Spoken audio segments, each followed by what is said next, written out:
دەستپێکی ڕۆژێکی نوێیە بۆ کارکردن.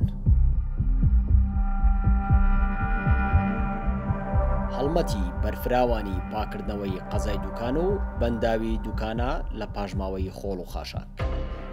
ئێمە جگەلەوەی کە ئەمە ئیشی ڕۆژانەی خۆمانە کۆکردن و داپۆشینی خۆڵ و خاشاکە لە تەمرەکە ئەکرێ.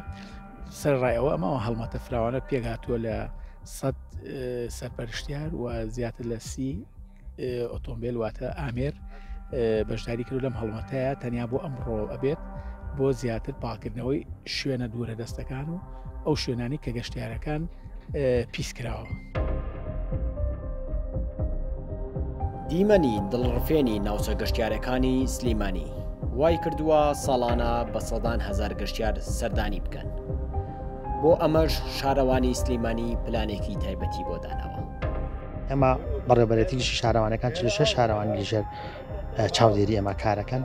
هەموو 46 شارەوانەکە هاوشێوی شاری سلێمانی بگرە باشتری خزمەتگوزاریان پێشکەشەکەین و سیاسەتێکی تازە جێبەجێکرێت. ئەویشەوەیە کە پێویستە کات ئێمە هەمیشە لە یەکەمی پێشەنگی عێراق بوون کە هەموو ڕێگەکانمان ئەگەر سیرکەیت تۆ لێرە بڕۆ بۆ هەر پارێزگایەکی عێراق بەبێ بڕۆ بۆ هەر پارێزگایەکی عێراق نابین ڕێگەکانی دەرەوەی هاوشێوی ڕێگەی پارێزگای سلێمانی پاک و جوان و پارێزراو بێت.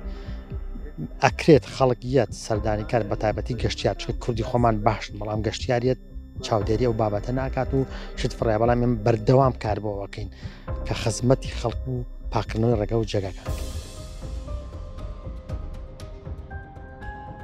سلێمانی هەر لە کۆنەوە هەمیشە لە ڕووی پاک و خاوێنی و ژینگە دۆسیەوە پێشەنگی سەرئاسی پارێزگاکانی عێراق.